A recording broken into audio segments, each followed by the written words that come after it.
Welcome to our house. This is the Screenplay Podcast. I'm your host, Evan Grenis, and with me, as always, is PGA Tour player Andrew Novak. What's up? We're 1 week in. Man, we were wrong about a lot of stuff, but we're going to analyze it and come back better for week two. Yeah, I think we both had a rough fantasy and Woo. gambling week one, but Not good. that's why it's week one. Sometimes, I was telling some people, sometimes when you're playing golf, it's good to start your round off with a bogey. It gets you focused for those last 17 holes. That's where we're at right now. We started off with a That's what we're bogey, going with. but That might have been a double bogey, but might have been yeah, a double, we're but getting we're coming back strong. Follow us on Instagram, TikTok, and YouTube at screenplay_podcast. New episodes every Wednesday, 8 a.m. on your favorite podcast streaming service. If you like what you guys are hearing, get on there, give us 5 stars, give us some comments. Yeah, so week one in the books. We probably could honestly do like a 5 hour show on the content that the NFL gave us this week. Each game gave us something to talk about, but we won't do that to y'all. We'll keep it around an hour. We'll get into the games, get into the fantasy, and get into the gambling. Get you your best bets of the week. We're gonna make up for last week. But before we do any of that, Andrew is gonna take the floor as a Carolina Panthers fan and give us his monologue on what it's like to be a Panthers fan right now under David Tepper and number one overall pick, Bryce Young. The floor is yours. David Tepper. You have got to sell the team. You have got to sell the team. You are the single worst owner in all of sports right now. I think it can't even be argued. What have they done on the field that you can point to and even be like, hey, I did that. I did a good thing here. I did something here. Your single biggest accomplishment right now is that you're hyped about putting a new addition to the stadium, a video board outside. Yeah, outside, because fans don't even want to go into the stadium to watch the abomination of the team that you are fielding.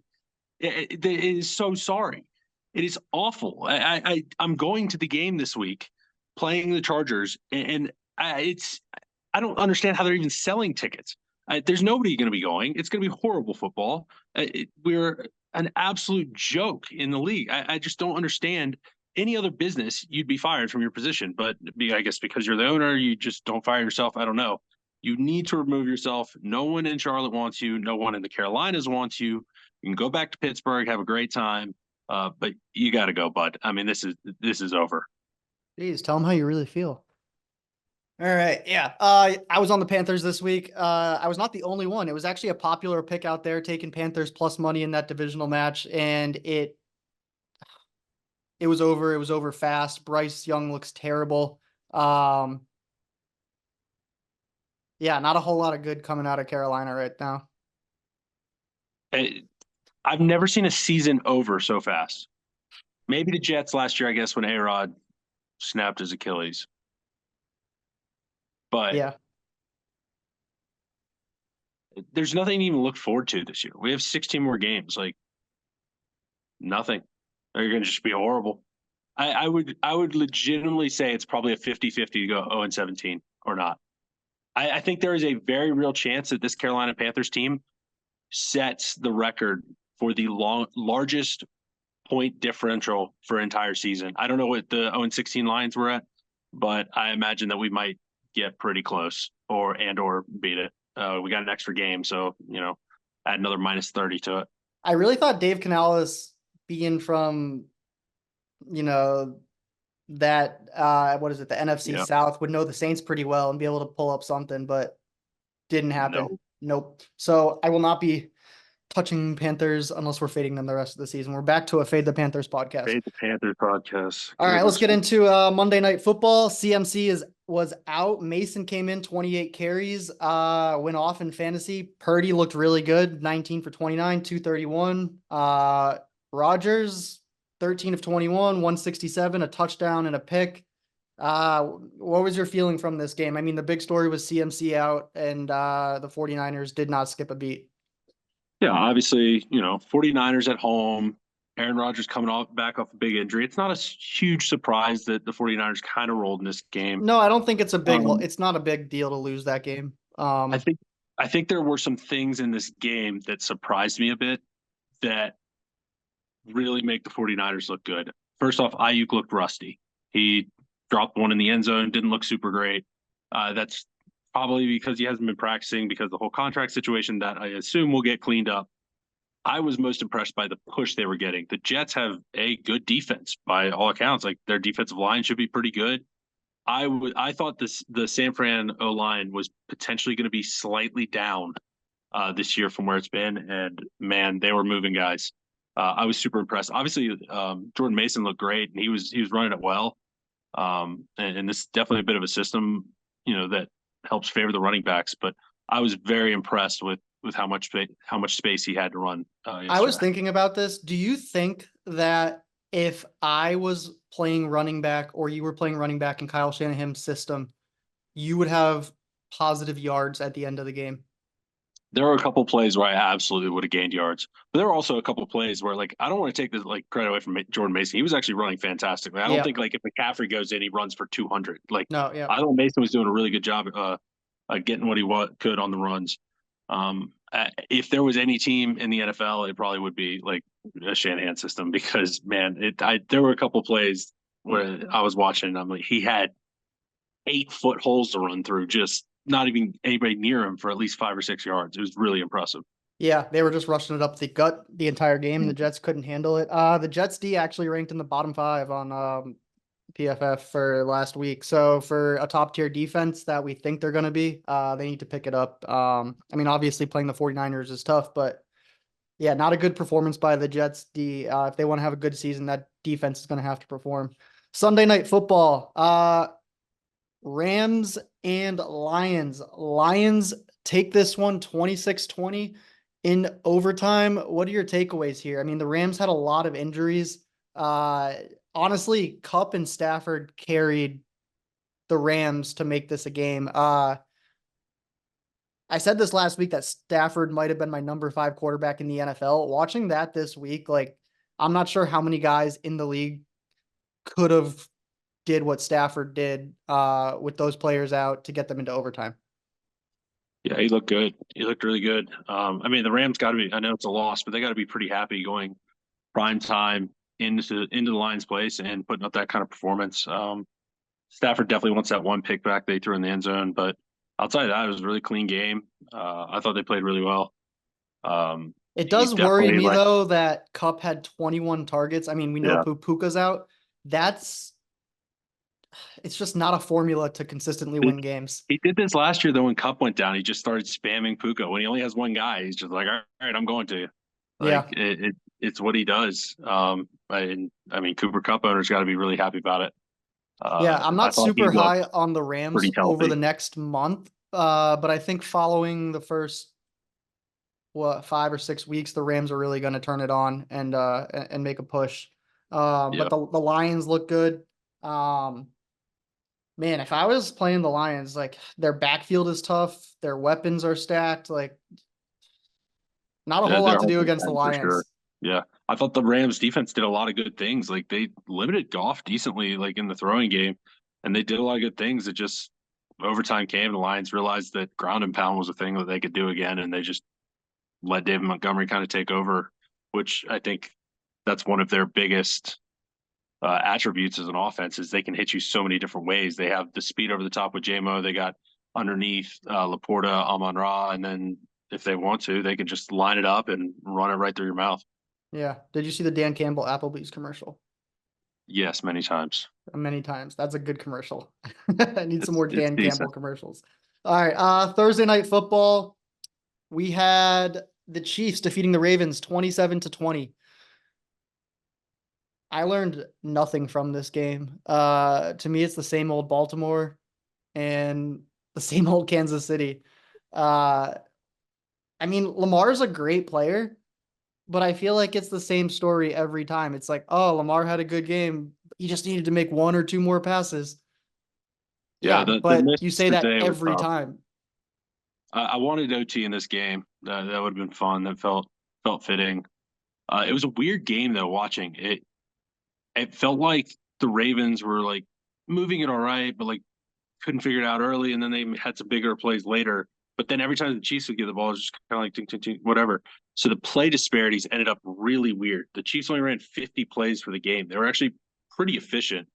I thought they looked really good, other than Mahomes throwing that pick, that turnover was a little tough, but outside of that, that offense was really clicking. That's about all you can ask for, I guess, from the Chiefs. They just didn't have that many plays. The Ravens did a good job possessing the ball, kind of keeping it away. But at the end, they just, couldn't make the play at the end to get them to win. I mean, I think that the Ravens are going to win a ton of games this season based on their play week one. I mean, I still think they're going to win 11, 12 games with that style, but man, Lamar just runs it so much, and I just can't see that working in the playoffs. I think it's going to be the same thing again. I feel like with Mahomes, he's looking to throw to his first, second, third option, and then if that's not open, he's running. And I feel like with Lamar, he's looking at his first option, and if that's not open, he's running. And I feel like it. I mean, I, respectfully, it's like the Mahomes, his first option is like what, Travis Kelsey. Then he can cut it over to Rashee Rice. Then he can look at Xavier Worthy running somewhere. I guess, I mean, Lamar like likely broke out, but other than that, it's been like Mark Andrews and then like I guess Zay Flowers. I don't know. Zay Flowers was like essentially used as a gadget guy this week. It was a lot of just get the ball in his hands, let him try and do something. Like there was no real downfield threat. I don't remember like a long pass really until like Bateman at the end. I know likely had like kind of the catch and run, I guess, on that one play, but that was probably only 15 air yards, and then he just ran for like 30 yards, juked out some dudes, whatever. So I'm not remember, really sure. yeah. Remember what I said earlier this year, though. I like Mahomes and Kelsey, just not in fantasy. And I think what we saw Yeah. this week one is what we're going to see all season. Like they're going to win games, they're going to play well, but Mahomes is not going to put up 30 fantasy points. He may I, on I a think week or two, I but think Mahomes was very, very unlucky this week though. Because he like Pacheco got a rushing touchdown, then Worthy got the one, but it was also a rushing touchdown. It wasn't a jet sweep; it was like actually a handoff. And tell you, then Pacheco's going to get a ton of fantasy work this year. If he's healthy, it's top three yeah, get locked. He yeah. is, he's a I mean, machine. again, the Chiefs only ran 50 plays of offense. That is way under like typically you'd be looking to see like 60 to 65 plays of offense. Like if you give Mahomes another 8 passes, I mean, he had 290 passing yards on 28 passes. That's over 10 per attempt. That's incredibly efficient. That's really, really good. I think the touchdown luck will be there. I think Mahomes was definitely a little bit unlucky. It's just, you've got a bunch of these quarterbacks now with the rushing upside, and that's where Mahomes is losing out to. Like you see, like a Jaden Daniels, 2 rushing touchdowns, almost 100 yards. Like Josh Allen running, getting a touchdown, stuff like that. Like that's where he's losing out on in the fantasy side. Yeah. All right. We had a Friday night game. We had the Eagles defeat the Packers 34-29. Jordan Love goes down at the end of the game. I have Jordan Love on my fantasy team. Doesn't look like it's a terrible injury. He'll be back. They're actually not even saying he's out this week officially yet. I don't think he'll play, but expect him to be out for a week or two. Those field conditions are brutal. That was like my biggest Yeah, takeaway from the game. Like I can't believe that they're putting players on that turf. It's bad. yeah. I mean, I don't know. I guess with trying to grow the game, that's kind of how it ends up being. I don't think like turf conditions is what caused like Jordan Love or anything. It was just like a fluke, Right. like getting kind of trapped. Luckily there was no other like big injuries from it really. Um, but yeah, it was still a fun game. I thought it was pretty exciting. Some big plays back and forth, which was cool to see. Um, Yeah, I like but both those offenses. Those I mean, they're fun offenses to watch. My second big takeaway was I believe that Saquon got the Giants staff fired this week. he's good. He's very good. I mean, you've It's seen all those hard knock refreshing. videos of them in the meeting room just talking about getting rid of Saquon. It looks so bad. It looks so bad. And then he puts 3 touchdowns out there, plays like that. A It's lot of the refreshing to see him with all that talent actually like in a place where it matters I and was he can actually concerned do that something. Hurts was going to take up a lot of his rush yards and touchdowns, but I mean, we're 1 week in, but that didn't seem to be the case there. The Eagles had a terrible start to this game and still put up Yeah. 34 points. So, if the Eagles can get their defense wasn't great. Nick Sirianni I still think that's part of him, but It was like Yeah, weird. They had like the run. They had the run bottled up early. I want to say Josh Jacobs had like 8 yards on his first 7 carries, and then all of a sudden he started chunking them. So I don't know if that was an adjustment Green Bay made, that they found something that they could take advantage of. But definitely the second half rushing from the Packers is something that the Eagles are going to have to clean up going forward. yep. Bears defeat the Titans. This was a game that I wanted to see. I wanted to see Caleb Williams with his pieces, how they worked. Wanted to see what the Titans were doing. I was not impressed in a lot of areas with this game. Chicago's the same. It's still defense first in Chicago. Caleb Williams went 14 for 29 for 93 yards. Great stat line there. Not good though. 48% completion, 2.8 yards per play. That was worst in the league week 1. 148 yards of total offense. Roma Dunze got hurt. I mean, if Chicago's defense didn't make some miraculous plays and Tennessee wasn't starting Will Levis, the outcome of this game would have been a little different. Yeah, Levis made a couple ugly plays. Did you see what Brian Couple Callahan bad said decisions. after the game? No, I did not. So Brian Callahan, head coach of the Titans, after the game said to the media, "We would have been better off punting on 1st and No. 10 every time in the second half." Yeah, That's yeah, not check that. not a glowing comment for your quarterback there. No, not a good And look. you know what? He's got a point. If they did punt on 1st and 10 in the second half every time, like they Mhm. probably would have had a better chance of winning than. No, I mean this game was gross. There were 220 yards total passing between both teams. If you pull out sack yardage, there was only about 170 passing yards uh, per team. Like that's really ugly. Neither team was super functional. I do think that Bears D is straight up legit. Like Yep. they've got some dudes there. I think Tyreek Stevenson is like potentially on like a huge breakout year kind of thing. Obviously had a great rookie season last year, stepping up, having a pick six this week, opposite Jalen Johnson. Like probably gonna like teams aren't gonna be looking. Well, they have to throw somewhere. And I think if they're avoiding Jalen, I think he's going to get a lot of looks. Could Yeah, be a big interception they had year the for him. second best pass coverage in week 1 and they had the highest rated special teams. Mm. Um Yeah, they had the block punt touchdown, I believe, yep. on in So the second half. So Bears play, yeah, I think it's the Texans this week. So if they don't figure that offense out, that could be a uh, slaughter fest. tough to run Well, that defense out there in fantasy against Houston, but yeah. definitely an option maybe other weeks throughout the year. All right, Cowboys defeat the Browns 33-17. Couple storylines here. Dak gets his deal done right before the game. 4 years, $240 million, 231 million guaranteed. CeeDee Lamb got paid recently. Next up is Micah Parsons. Dallas Cowboys, welcome to relevancy for the next 4 years. That is what you will be. You will be relevant, you will be good, and you will win nothing. Uh, I can't see any other scenario for the Dallas Cowboys.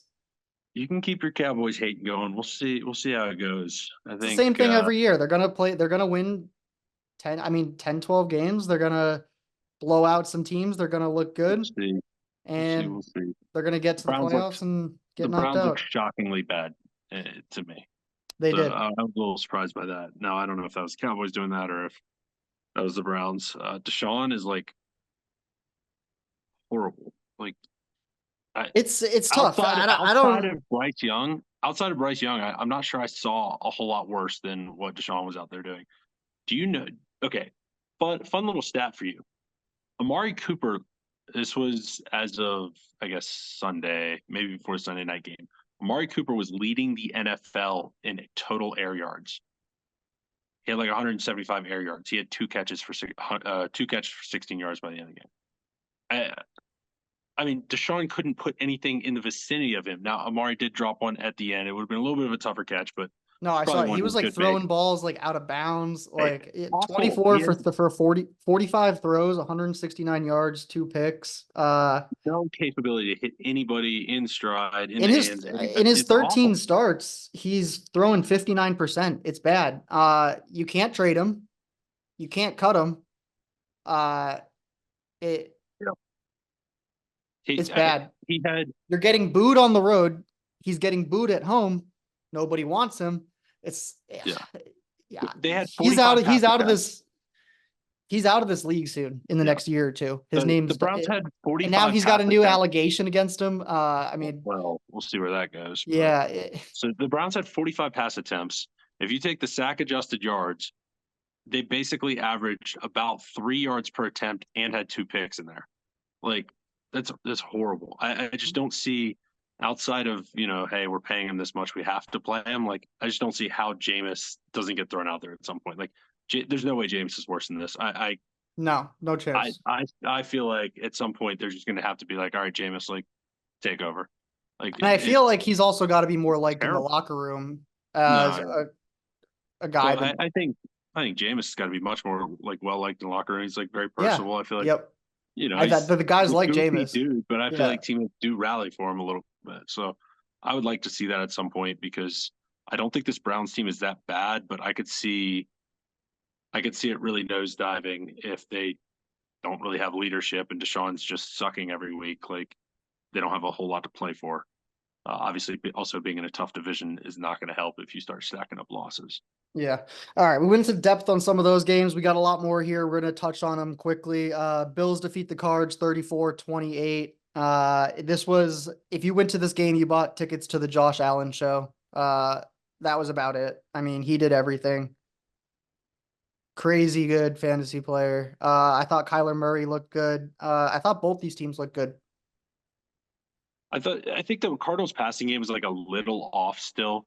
Some of the timing stuff, like they never really got Marvin Harrison going. What Trey bothers me is McBride, they only gave him 3 targets.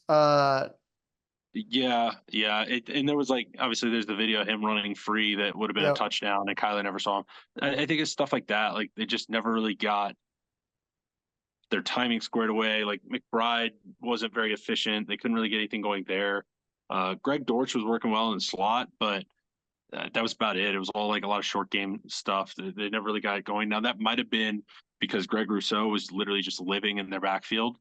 And obviously you're trying to get the ball out quick with the pass rush, but I think that's one of the things like we saw a lot in week one is offenses were just struggling, especially passing offenses. Like guys, it's just I there's think it's something off just with timing. guys not playing in the preseason I really. That's exactly it. I think teams are taking the preseason less and less serious. And you look at teams that actually played some of their starters, like Mahomes played in 2 games for like a quarter, Yeah. comes out and looks fine first game. Andy Reid is notorious for having Yes. your And starters so I play. think Yep. like having at least some of those reps, maybe like obviously there's a risk. Yes. Like you could get your guy hurt, but if you want him ready for week one and actually like firing and like timing good and stuff like that, I do think you need to get some of those reps in early. Yep. Um, and I think we saw that in week one with really, really poor passing performances by a lot of quarterbacks. Yep. All right. Bucks defeat the Commanders 37-20. Baker, he's confident. He looks good. He doesn't have to look over his shoulder anymore and wonder who's coming to take my spot. If he lets it rip and makes a pick, he's still the guy there. 4 touchdowns, 289 yards. Number 2 fantasy quarterback this week, and he's probably in the waivers, if I had to guess. Jaden Daniels is a running machine, number 3 fantasy quarterback. His running scares me. 16 rushes. It's a lot. Yeah. That's a lot. I don't know how sustainable that is. We need to get 16 rushes down to 8 at the most. That's a lot for a Yeah. guy his size. I mean, it depends. Like, obviously, as long, if you're not taking Situationally, hits, yes, if but you're getting down, if you're sliding, if you're getting out of bounds, fine. You do need to limit the hits for sure. Jaden doesn't know Um, how to slide. We saw that this week. He does this yeah. tumble thing where he just like he just somersaults into the ground. It's kind of funny to watch. But Yeah. Um, um no, I I'm you interested. know, I'm interested in both those teams going forward. The Bucks have won that division 4 years in a row, and they might make it 5. And the Commanders are a team that, as the year progresses, I think will improve. So yeah, I would agree with that statement. This Baker game obviously puts more insult to injury for Panthers fans who got to watch Baker Mayfield cook, got C.J. Stroud obviously cook, Sam Darnold cook, and then we're stuck with what we're stuck with. So, and with him being in division, hard to watch. But this is an offense, a passing offense that I think looks like it has potential to be very, very good this year because they've finally got Godwin back in the role that he thrives in. Mike Evans is Mike Evans. You have good receiving options out of the backfield. I thought that Jalen McMillan, the rookie there, looked really, really good. He only ended up with one catch. He did score on that catch, but there were a couple other times where Baker actually just missed him. Could have been some big plays. So Yep. And watch I out for think, Bucky Irving down there. And yeah, yeah, yeah, Rachaad White's great catching the ball, but his rushing efficiency has been very terrible even last year. So if Bucky Irving ends up being kind of the early downs guy sort of thing, and Rachaad White kind of gets relegated, that could actually make for a really good 1-2 punch. Yep. All right. Chargers defeat the Raiders 22-10. We were both on the Raiders. We were completely wrong. I didn't see this one coming. I thought the Raiders were definitely going to take this one. Harbaugh changed the Chargers and he changed it fast. I mean, this is what the Chargers are going to do this year. I think it's going to be low scoring. It's going to be run the ball. Herbert threw it 26 times for 144 yards, 1 touchdown, no interceptions. That's what he wants. Joe Alt in his first start allowed no pressures and no sacks. So major hit right there for the Chargers. He was fine. The rest of that offensive line was rough, but yeah, I think the Chargers are going to have to improve the O-line play a little bit. The Raiders were getting pressure left and right. It didn't really end up resulting in a lot. Herbert actually did a really good job, I thought, of getting the ball out when guys were crashing in on him. But it was kind of a weird game. Like if you would have said, okay, the Raiders, like Minshew only threw one pick and threw for like 75% completion percentage. Like I would have been like, okay, the Raiders are definitely like taking this game, but Chargers were able to run the ball a lot better than I expected, especially with J.K. Dobbins looking maybe finally healthy for the first time in 3 years. So it'll be interesting to see. This is not a win where I'm like coming out and saying, okay, the Chargers are back, like playoff team. Like they're going to have to prove it a few more times to me. But it was a nice step in the right direction for that team, and definitely making me second guess some of my predictions for the Raiders this year. Yeah. Dolphins defeat the Jags 20-17. The Jags probably should have had this game. Weird second half for Lawrence and the Jags. He only had 3 completed passes in the second half for 27 yards. At one point in this game, the Jags were up 17-7, and Travis Etienne is about to score a touchdown to go up. What is that? That would be 24-7. yeah. Javon Holland punches the ball out of his hand. Yeah, it was on like the 3-yard line. At the 3-yard line, whatever that was, 2-yard line. Mm-hmm. Next play, Tyreek goes 80 yards other way, touchdown. 17-7 is now 17-14. Complete switch of momentum. I mean, Tyreek Hill was arrested before the game, didn't affect his play. Yeah, I don't know. The Jags are disappointing. They got to win those games. This is a big year for them. I liked what I saw out of Brian Thomas Jr. Yeah, he was cooking. He did all his work in the first half. He didn't get a single target in the second half. I don't know what happened with the Jags offense there. They just stopped in the second half, throwing but it. Yeah, I don't know. yeah. I think Miami possessed the ball a lot more in the second half, but it was a weird game all around. It even felt like after that they were up, but it almost felt like the life was just kind of sucked out of the game for them. And on that momentum flip, and then obviously Dolphins were able to kind of take it at the end. They kind of played it weird at the end. They like played for a lot longer field goal. He ended up making it, but it was kind of weird. It was definitely weird. I don't know if you noticed, like there were so many field goals made this week. Like I've never seen so many 50-yard plus field goals made in a single week. A lot of that was because warm the weather right now, maybe. Offenses kept stalling out too, but it was crazy. It felt like the kickers were like going crazy. I think my kicker had 17 points, and he was like kicker 5 on the week. Like dudes were just putting up 20 pieces from the kicker spot everywhere. Yeah. Texans defeat the Colts 29-27. This was a great game. Richardson's got a freaking arm. Yes. It's stupid. Falling off of his back foot, he can still toss it 65, 70 yards in the air. CJ Stroud is amazing. This is just such a classic stat line. 24 for 32, 234 yards, 2 touchdowns, no picks.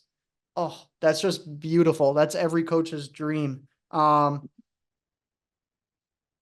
Stroud was spreading it around too. It wasn't like he was hitting, Nico Collins every time or Diggs every time, or he was really working it around, getting his guys, got everyone involved, and they look good. Their offense is Yeah, humming.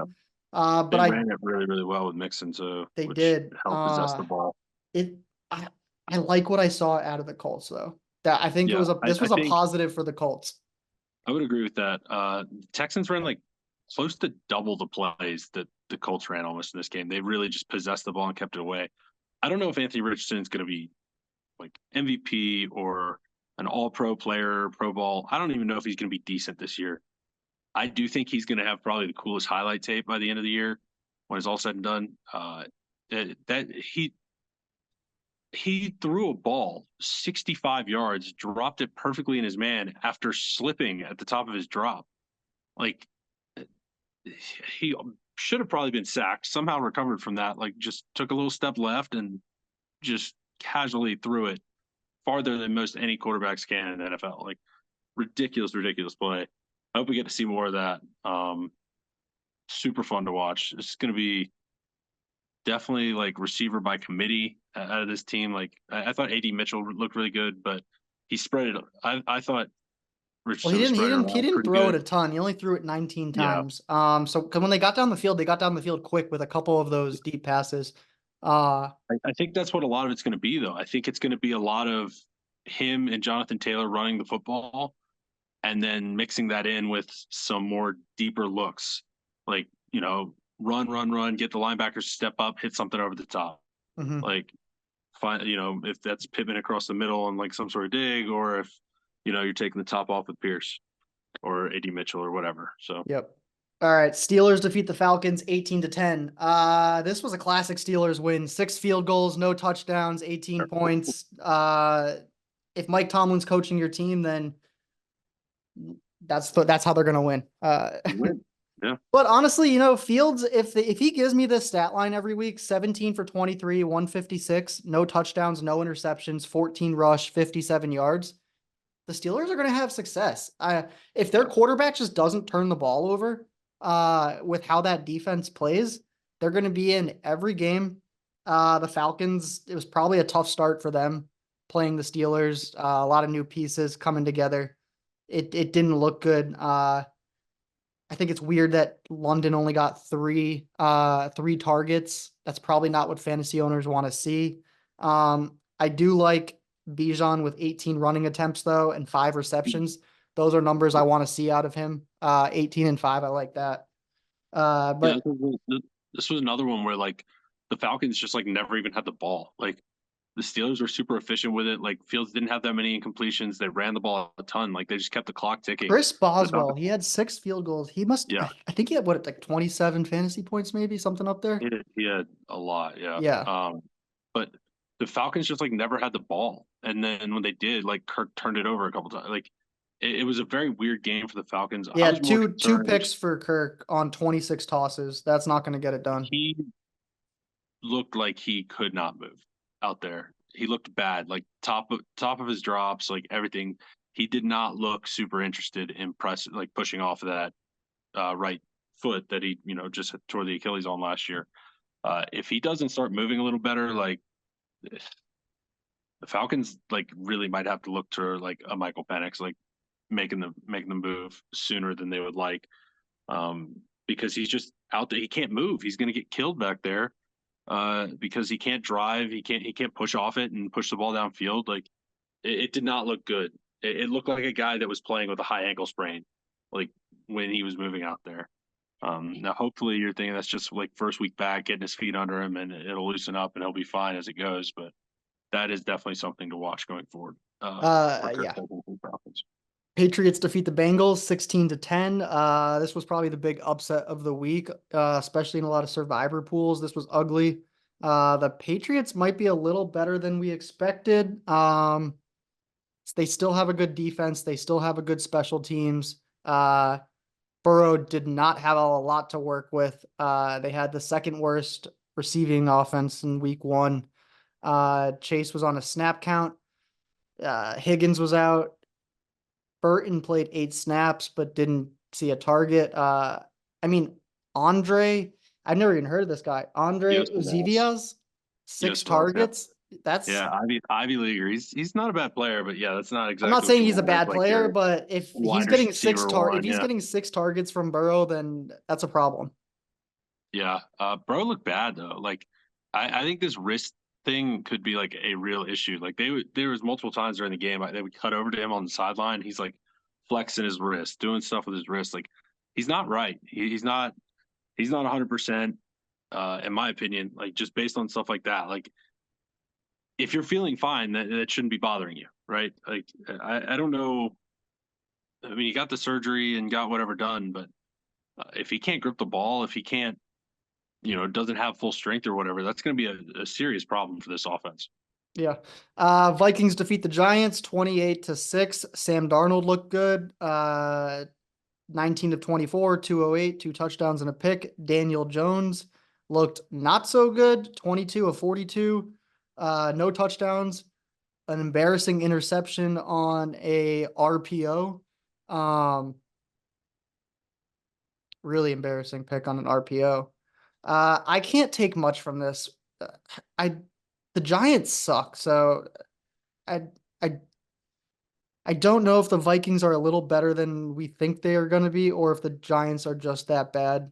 Uh, I want to give a little credit to Sam Darnold and definitely a lot of credit to Kevin O'Connell though, because yeah. yes, the Giants are terrible, but that defense should theoretically be decent. Hmm. And I thought Darnold did a great job.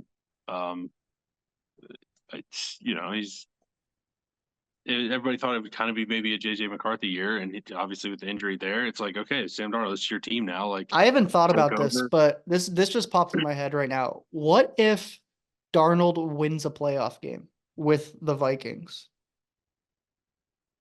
What do you do with McCarthy? You let him sit again? I think it comes down to how good they think JJ is when he's back healthy and like working with the team. Because if you remember, the Chiefs absolutely balled out with uh, Alex Smith um, when he had first come, and they had Mahomes sitting in. They still dealt him because they knew what they had with Mahomes in behind. I'm not saying JJ McCarthy is Patrick Mahomes, Yep. but there is precedent for being like, look, we know this guy behind is like the real deal. Thank you for what you did, but we're still selling you for something good because this is our future. Yep. Last, So yeah. I think it comes down to basically the team's call there. Oops, sorry, a little bit of technical difficulties there. But yeah, it's. I mean, Darnold's not that old yet. Like theoretically, you could just roll with him and then move JJ. Like that has happened before too. You see Trey Lance, like a team drafts him early, and then like actually we're not going to go this way. We're just going to end up selling him. So Yep. I think there's precedent for both, but that's kind of up to the team's call, I guess. And then last one here, Seahawks defeat the Broncos 26-20. That's a tough start for Bo Nix to go up to Seattle and try to get a win there. They have a good defense, good defensive coach. Um, Tough place to play. Too. both these teams are going to play tough all year with a Sean Payton coach team and Seattle. Nick's stat line doesn't look great. 26 of 42, 138, no touchdowns, two interceptions. I think he played a little better than the stat line says. Um, And if you look at 42 throws for a rookie in your first game you know against Seattle. That's, but his splits for passes 10+ yards downfield were not good at all. I think it was like 2 for 10 or something with 2 picks. Like not a good look downfield. The dump offs were good. Everything short was good, but that's not really going to get it done for you. So obviously just his first game, but he is going to have to clean up some of that downfield passing, which obviously was kind of the knock on him coming out. yeah. All right, let's get into our power rankings. Just finished week one, so power rankings are now updated. We'll start with 10 and work it down to one. At 10, we got the Tampa Bay Bucks. I'm gonna give Baker some love here. Baker's tough. He's not gonna lose you games. They got a good D, good backfield. Evans is consistent. They won their division the last 4 years. At 9, we got the Bills. It was the Josh Allen show. MVP season incoming as long as he can stay healthy. His style of play worries me though with staying healthy. At 8, we got the Dolphins. I like how Tua looks. Defense looks solid. Achan is great. Tyreek and Waddle worked well together out there. Stay out of jail. Should be okay. At 7, we got the Cowboys. They were not in the top 10 preseason, but they're now in at 7. Still top tier defense. Only allowed 230 yards. Dak and CD are there. Probably still going to win 10 to 12 games. At 6, we got the Eagles. Saquon's a game changer. AJ Brown's great. Devontae is probably the best number 2 out there. Still questions with the defense, the coach, and a little bit with the O-line at the beginning of the game there. At 5, we got the Ravens. They lost this week, but they came within half a toe of going into OT with the Chiefs at Arrowhead too. Uh, Still, I think it's too much running from Lamar. Still misses a throw or two, but they are going to win a ton of games. 4, Texans.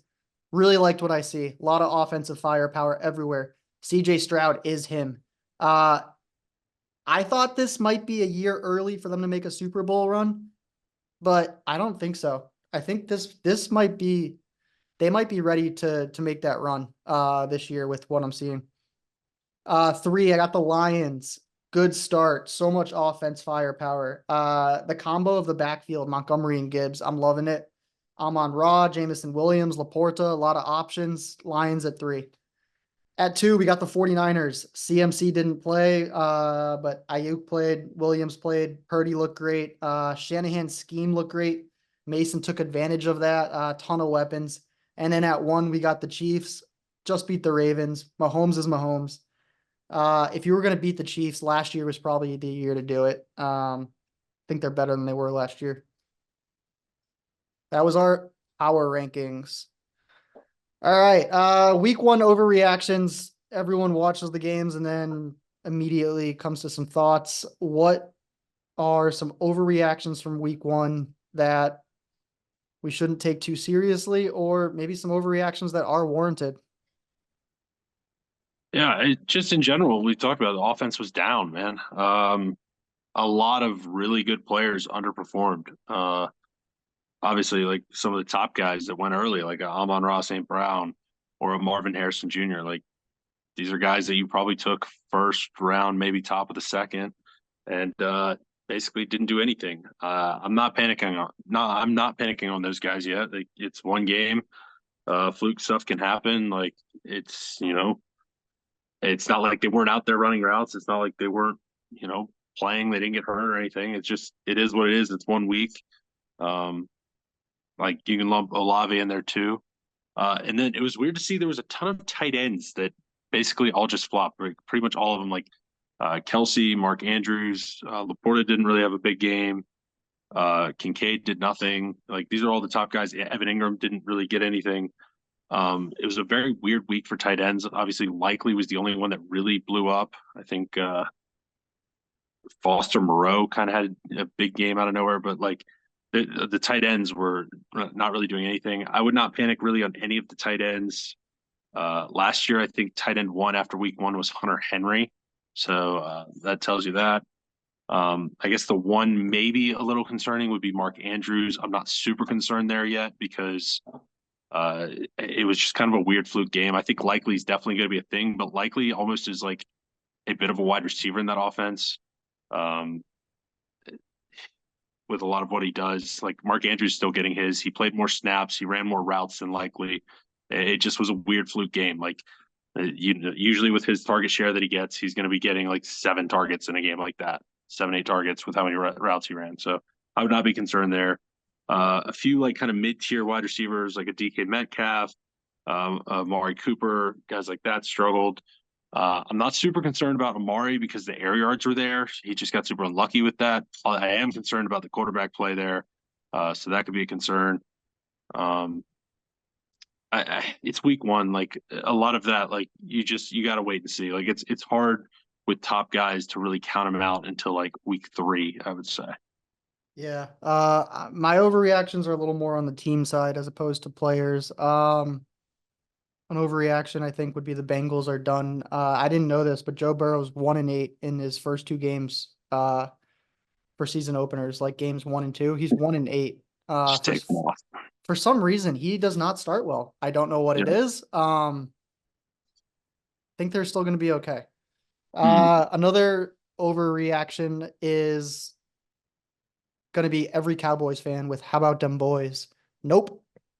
It's the same old Cowboys. You're gonna get 12 wins. You're gonna lose in the playoffs. And then my last one is don't believe the Steelers are too good. 6 field goals, no touchdowns, all defense, classic Tomlin. They're gonna go 9-8 again or 8-9. That's what I'm seeing. All right, let's get into fantasy. You kind of just touched on this with overreactions to players. I'll give a couple here. I would not worry about Marvin Harrison Jr. He's too good. It's week one. Give him some time with Kyler Murray. Josh Allen scares me a little bit with how he's playing. I don't, Superman. yeah, he does this every year. And he stays durable, but man, I don't know if he can go an entire season playing like that. So that does scare me. A little overreaction to how good he's playing. Um, a couple players that got a lot of hype this week that I don't think are all about it. I'm gonna go Xavier Worthy. He's a cool piece.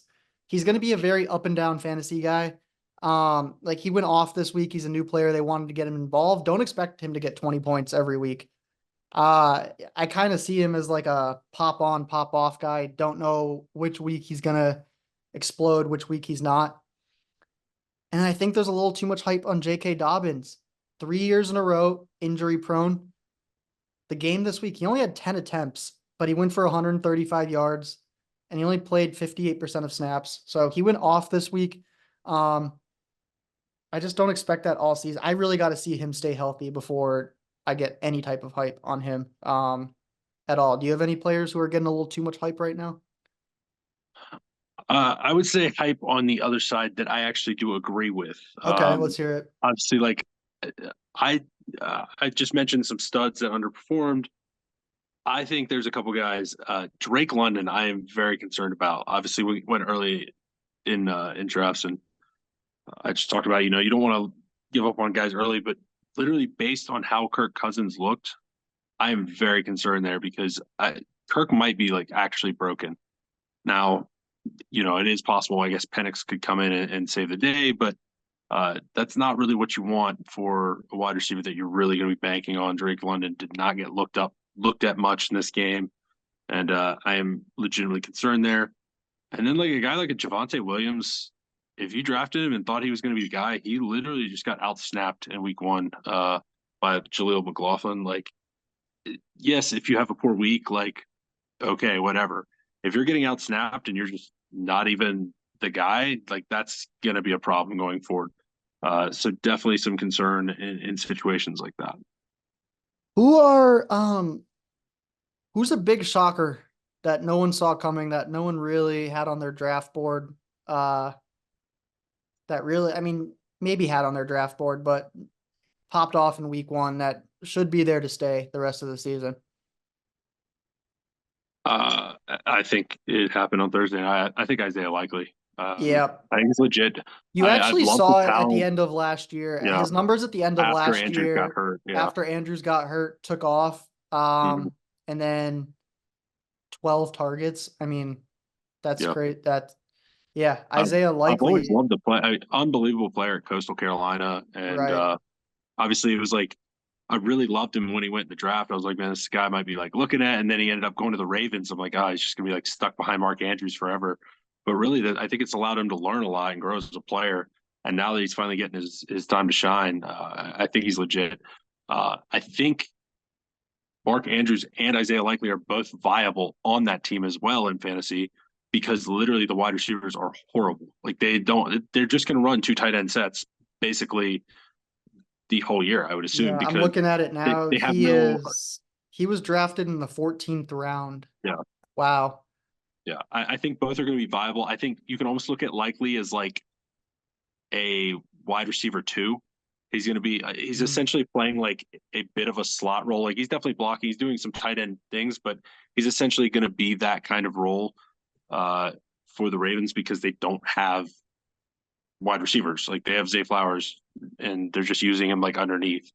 Like they don't have really anybody over like the middle of the field, stuff like that. Like obviously Mark Andrews as well, but he is basically going to be one of their guys. It's basically going to be three guys they're throwing to for the most part. So I would say he's definitely one. Yeah, for me, I'm gonna put Brian Thomas Jr. Like that. 4 catches on 4 targets for 47 yards and a touchdown. Just really haven't heard of him because of Malik Neighbors, who was the top guy out of LSU. But Brian Thomas, great player, probably going to end up being the top guy in Jacksonville in a couple weeks. Already putting up good numbers, but I expect him to be there all season long and going into next year too. All right, week 2 fantasy stardom. Who do you got? These are players that are borderline that should be seeing the field this week. I'm taking J.K. Dobbins at Carolina. I do agree with you that before I believe it with J.K. Dobbins, like I need to see him stay healthy. Well, he's healthy right now, and he's playing the Carolina Panthers. So I am starting J.K. Dobbins as much as I possibly can because if he gets 15 carries, that's probably like 270 yards and 8 touchdowns. Because the Panthers are terrible. And then my other start is going to be Amari Cooper this week playing the Jaguars. He got unlucky a little bit last week, but he still got the most targets in that offense. I feel like it swings back the other way. I don't think that Jag secondary is very good. I think Amari gets 6+ catches, gets in the end zone, has a typical game for him this week. All right. Lad McConkey versus Carolina. Top target for Herbert after week 1 as a rookie. So if he's on your bench, get him in there. Spears and Pollard versus the Jets. The Jets run D versus the 49ers was disgusting. I did not like what I saw, and I didn't like what I saw out of Will Levis throwing it. So I expect that they're going to run it a lot against the Jets, and they might do okay. Dallas Goedert versus Atlanta. Last week he went 4 catches on 5 targets, and ATL is worse versus tight ends than Green Bay. So I think he'll have a good week. And then I just said Brian Thomas Jr. I think he's got to be your. I like him in the flex spot, but I like him in the lineup versus Cleveland. All right, week 2 sit 'em. Who are some players that should not be on the grass this week? I've actually got DK Metcalf. Okay. I do not like him this week. He's playing the Patriots. Christian Gonzalez legit. Yep. He has been shutting down wide receivers left and right. Metcalf did not look great that first week. Geno looked a little off. He was looking to lock it a little bit more. I think that this will be a little bit more of a Lockett JSN game. I do not like DK Metcalf in this one. And then I'm taking Zamir White against the Ravens. I think the Raiders are going to be pretty much losing this game the entire time. We've seen when they're losing, they like to get Madison in the game. He's going to be more of their pass catching back. I don't think Zamir gets much more than about 10 carries or so before they kind of yank him and start slinging the ball everywhere. So I don't think the odds are very good that he has a good game. All right. For me, I'm gonna go all of Green Bay pass catchers. If Jordan Love is not playing, Malik Willis is not He's not good. he's not getting your wide receivers many fantasy points. I can tell you that right now. Um, Swift had 10 attempts this week, and he's at Houston this coming week. I don't like Swift. He had 5 fantasy points this week. Might That kind was of be with a a 2-point conversion boosting too. fantasy bust this year after week. I don't know. We'll see. I don't like Calvin Ridley. Get rid of him. Get him off your team. Don't start him. Drop him. Just don't. That's not going to be a week 2 sit him. That's going to be a all weeks. Just get him off your team. And I do not like ETN versus Cleveland. Cleveland's got a good run D. He only had 12 attempts last week. And Cleveland's run D is good. It's going to be hard to sit ETN, but if you have a better option, I would go for it. All right. Let's get into the good stuff, the gambling. We're going to take you through the lines. I tell you what, I like the schedule this week a lot better. Getting 10 games at the 1 o'clock window, that's what I want to see. I like it. All right, Thursday night, we got Bills at Dolphins. Dolphins are favored by 2.5. On Sunday in the 1 p.m. window, 10 games here. Seahawks at Patriots. Patriots are getting 3.5. Raiders at Ravens. Ravens are favored by 9.5. Saints at Cowboys. Cowboys favored by 6.5. Chargers at Panthers. Panthers getting 6.5. 49ers at Vikings. Vikings getting 6. Colts at Packers. Packers getting 3. Bucks at Lions. Lions favored by 7. Jets at Titans. Titans getting 3.5. Giants at Commanders. Commanders favored by 1.5. Browns at Jags. Jags are favored by 3. 4 p.m. window. We go Rams at Cards. Cards are favored by 1.5. Bengals at Chiefs. Chiefs are favored by 6. Steelers at Broncos. Broncos are getting 2.5. Late window. We have Bears at Texans. Texans are -7. That'll be a good Sunday night game. And then Monday we get Falcons at Eagles. Eagles are 6.5-point favorite. What is your must-win game of the week? We are in week 2. Not a whole lot of must-win, but what's your must-win at this moment? Who is it? It's a little early to call it a must-win, but essentially the game of the week or prove it of the week for me is Bucks Lions. The Buccaneers look so good week 1. Now they play a legit opponent with the Lions. I want this. I basically want to see how good are they. Using this as a gauge to basically see if they can prove that week 1 wasn't a fluke. Yeah. I think the obvious choice here is Falcons. So Falcons are 0-1. They're playing the Eagles this week. Kirk on standalone games is not great. If the Falcons lose this and go to 0-2, they play the Chiefs next week. They're going to go to 0-3. Going back to the year 1990, teams that start 0-3 are 4-158 to make the playoffs. That's a 2.5% chance. So I don't want to say that Falcons season like rides on this game this week, but if they lose this game and then they play the Chiefs next week, the Falcons season is effectively, what is that? 97.5% over. In serious jeopardy, yeah. Yeah. So let's our bets last week, we said it at the start of the show. They were not great, but we're coming back strong this week. We have good feelings for the teams now. Who's doing what? We went on some gut instincts last week. We made a mistake, but we're coming back strong. We're gonna go 6-0 this week. What are your 3 bets of the week? All right, I'm taking some heavy hitters. I'm starting with San Fran, and I'm giving the points at Minnesota.